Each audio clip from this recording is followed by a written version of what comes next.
All right, guys. Welcome back to the Select All podcast. Quite a momentous week again for Canadian tech. Always seems like when Canadian tech has a jewel in the stock market, it kind of crashes down. And I guess this decade's version is Shopify. They announced like 20% workforce reduction, which is quite a bit. And they're selling their newly bought, not newly, but their new logistics division off to some other company, and they're just doubling down on their web marketplace. But is that enough? E-commerce. Yeah, e-commerce services. But is that enough to fight off the competition? Because I mean, this market thought so, because they did have a bump, but is that a sustainable bump? I wonder why it had a bump. It was probably because the division that they sold off was probably losing a lot of money. Yeah, I mean, from what I've heard, pretty reasonable.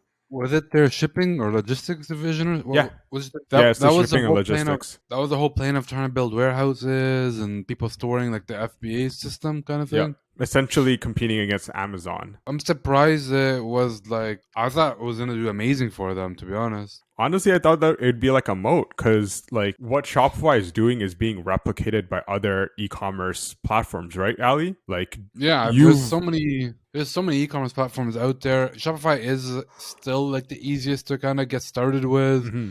Like you can easily just like, even if you're not super tech savvy, for $30 a month, you can build a basic Shopify store, right? So there's a lot of players, but I think they're still one of the top ones, or at least easiest to use. The easiest to use and still scalable. So if you need to scale, you can still scale. Let's say your brand does take off, they still have the room to scale. But yeah, like you're saying, like having that moat, or even just the whole FB, they're like in a way starting to compete with Amazon while you still own your asset. In a way, your company, like it's still, you're not giving up everything on Amazon. Like they take like their huge cuts, and they're just becoming obviously like a monopoly.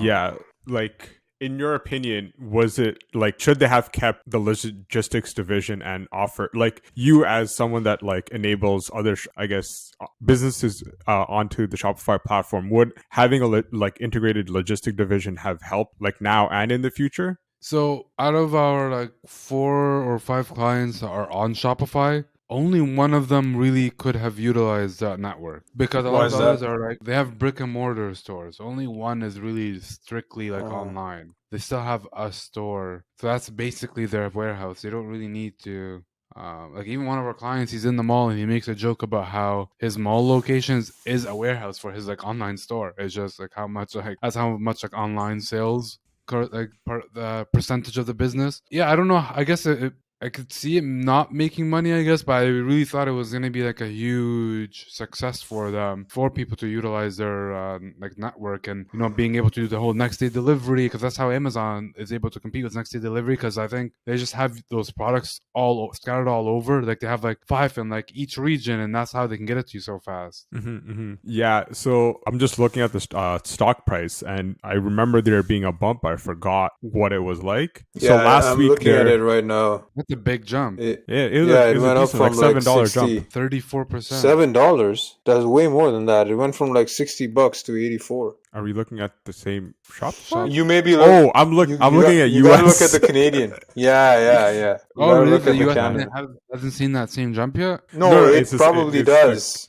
But Mo is probably... Yeah, exactly. That's what it is. Yeah, and it's interesting because I'm looking at some articles right now live, and they had made an acquisition last year too called Deliverect. That was supposed to... No, I'm only laughing is because I know someone that was working at Deliverect, and they got trapped in this whole mess. Wait, Deliverect? Is that the same? Yeah, I believe so. Like, it was one of the acquisitions for their Shopify logistics division. Apparently, they want to just focus on developing their asset light and less capital intensive infrastructure. Focus more on the software side of things? Looks like it. Yeah, but how much can you scale? Like, how much more value would you be able... Yeah, exactly. For an e-commerce platform, how much value can you continually add, right? The only way Amazon can scale that side of their business is because they directly sell like basically infrastructure, digital infrastructure. I don't think Shopify is in that business. So as an e-commerce platform, how much can you scale that's not capital intensive, right? Like Amazon. Well, I guess it's like getting every small business that's a brick and mortar that I guess just has as a regular website into a Shopify store website, right? Like there's like the competitors, Ali, right? Like WordPress and stuff. Like some businesses just have a simple WooCommerce. They've actually been like. They've been trying to make updates, but honestly, their updates have been like driving the software to be even like shittier. So a lot of like UI bugs and just like bad design. Like for example, so before you used to be able to select all the products on your store, right? And then there used to be a button that says select 50 plus products. Okay. And then you could like select 50 plus and it selects them all. Then you can do like a bulk action and then you can like apply it to all the products. So now it was like you select them all and then you click select 50 plus products. And when you go to apply a change, it like changes the language to select all products or something like on the UI, and it was not like didn't relate to what they used to do in the past. But nonetheless, like their UI and stuff, all the recent updates have not been the best updates in my opinion. So I hope that they're gonna focus a little bit more on their like software side. The software actually gets better. Like honestly, I feel like I feel like this is really a BlackBerry moment where I'm only bringing it up because the movie BlackBerry is out and it looks really good, and I want to go see it. Yeah. Oh wait, what? There's a movie. You didn't see this movie? No. It's with Nah. Jay Boo something, the guy from Bill Nye's Science Guy, or he's like, if you look at his face, you'll recognize him. But he plays one of the engineers. It looks really good, but I think it's like a very old tale in Canadian tech where a company like somehow makes it to the big pond, but gets complacent and then slowly dies. Like I think it's gonna happen to Shopify. It happened to BlackBerry. Happened to Nortel. All these I guess Canadian tech. So I'm looking at their quarterly report here. So Ali, what's the difference between merchant solutions and subscription solutions? Merchant solutions and subscriptions? Yeah. It's hard to say. I know they have a few different streams of revenue. So they have like their point of sale stuff. That's their Shopify payments. Is that what that is? Oh, sorry. One more time. What are the two? So merchant solutions revenue increased 31% to 1.1 billion. Could be the payment processing. They do payment processing as well. Yeah, they're saying primarily by the growth of GMV and continued penetration of Shopify payments. So is it like their own they force software? They force you into it. So if you don't use their payment processor on their website, let's say you go with your bank, because usually banks will give you better rates. If you go with your bank, they'll charge you 1% for all sales. So, which they know that you'll probably not be able to beat their rate if you go outside. Was that 1%? Let's say you go out and you get like 2.1%. The average is 2.9 for like Shopify, Square, all those like online Stripe. They're usually like 2.9. So they know if you're gonna go out, banks are usually about like around that 1.9 to 2.1 for online processing. Yeah. They know if you go out, if you add their 1%, it's like you might as well just keep it with Shopify. So that's why I think they add that 1%. They know that you're cornered in a way. Interesting. Okay, so then that would include that. And so subscription solutions, that's probably their bread and butter stuff, right? Yeah, that's probably just subscriptions. I'm assuming they make some kind of money on all the app subscriptions. Oh, yeah.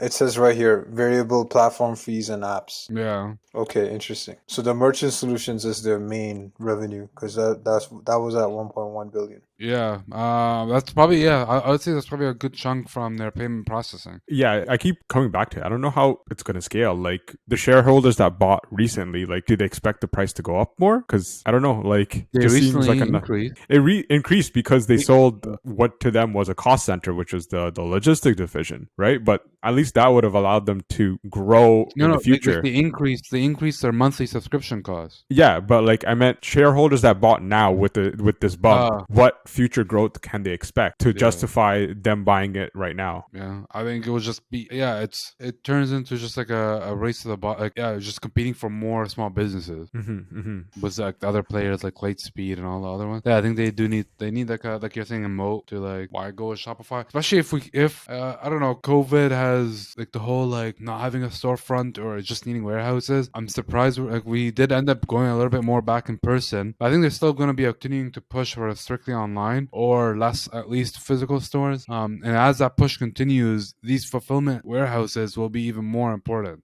Agreed. If they could have got in now and developed the systems from now. I mean, yeah, if you think about it, Amazon was in the red for years and years, but look at them now, right? And part of me is kind of sad because I don't think Canadian tech has that stomach for risk. Yeah.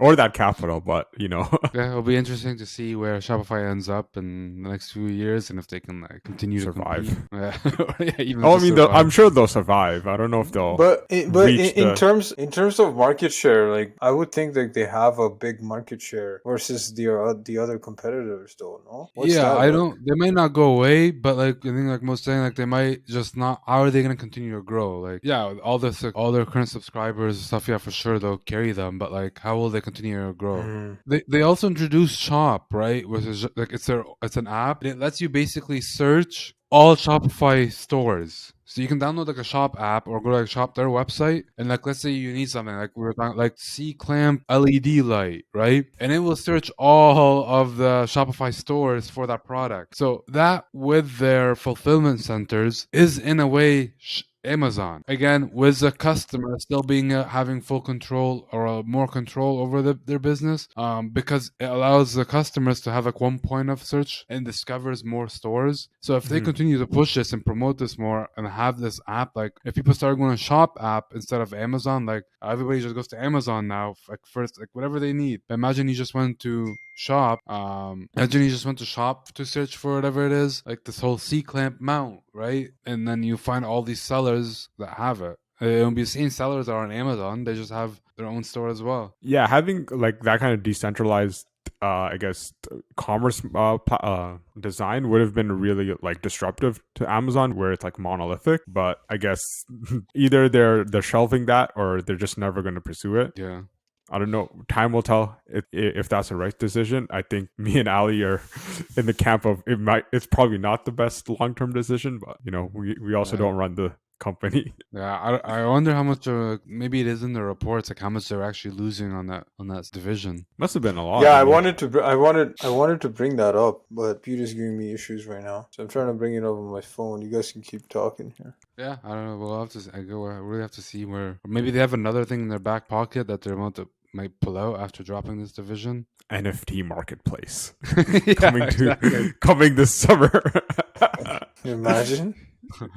Yo, I wouldn't be surprised. It happens. A shop coin. The other thing is, it looks like their free cash flow was 86 million versus it was a negative free cash flow a year ago. So they're positive. Really? So they're making cash right now. Yeah, that makes a lot of sense. So they had a cash position of 4.9 billion at the end of the quarter and a net cash position of 3.9 billion. So their net cash position is that cash flow bump from selling the division? That's what I'm trying to figure. It doesn't say. Because if it's just a one-time thing, then they're going to be in the same place next year. And then was negative last year from buying all those acquisitions of the smaller. Yeah. Yeah, that's a good point. Because I think COVID was very good for them. COVID was good for a lot of companies. COVID like boosted so many companies. I think Shopify's price went up to close to 1,000, if I'm not mistaken, during COVID. 100. Yeah, not 1,000. Something else went up to 1,000. I forget. Wait, but not really? Shopify. Yeah, I forget what it was. Hold on. But Shopify, the max it was like 150 US, like 150, 160. Yeah, because they had a stock split. They had a stock split in June last year, about 10-1. So 10-1 would have put it at 1,000 plus. Wow. Yeah, I had a feeling. I was like, I remember seeing it in the thousands. Yeah, it was like, okay. Damn. Yeah. How the mighty have fallen. If you account for the stock split and you reverse it, so their current price is what, $80? So 800, right? So they're essentially at 800 pre-split. And what were they at? So if you said the highest they were 150, like 157. So let's call it 160 split. 160 US. Okay, 160 US. So that's probably let's say 180 Canadian. So they were up around 1,800 at its peak. That's like Berkshire Hathaway territory. No, that's not even close. No, I mean Berkshire Hathaway is like, in terms of share price, that's the only one that I know that's like a high price per share. You're talking about the Class A shares? Yeah. The Class A shares are in the hundreds of thousands. Say Like word. Class Damn. B shares are about 300. Berkshire Class A, I'll tell you right now. Berkshire A stock, $492,000 USD for one share. Not bad. Not Yeah, bad. he never split his shares. That's the thing about Warren Buffett. He just let it How many appreciate. shares are there? For Class A, there are Market cap. the market cap. No, it's not the market cap. You could figure it out with the market cap. Big divide, You could right? divide. Yeah. You can do it that way. 709 billion. Yeah, it looks like it's around 2.2 billion, 2.18 billion as of end of March. Yeah, so not to go off on a tangent, but no, that was I remember when it dropped to like 35 bucks Canadian. I'm talking about Shopify again. It was around like 35, and I was really debating picking some up, but I couldn't justify because they weren't making money. They were at negative free cash flow, and I just didn't know how they were going to be profitable, and I didn't understand the business as well. So Imagine nor the did I bag. bother researching it too much. Imagine the bag holders at like 1,000. It drops to like, what was it? It must have dropped to like 300. Man, I feel bad for the employees because I'm pretty sure some employees got stocks or options, right? Or stock options or whatever. I feel bad for the ones that got laid off, but I think from my perspective that if you're an engineer and most of your compensation is still salary, right? Like having the equity is nice, but it's not going to be, unless you're like up there, it's not going to be life changing, right? Like for a lot of them, it must have been just like a nice bonus to have, but it's not something they banked on. If it vetted, like, or if they ended up getting it, like when they get it. But they're not. Yeah, I guess once, especially later engineers, the equity share you get is if they end up vesting and you end up selling them at a profit, it's a nice bonus, but it doesn't overtake your like actual compensation. Yeah.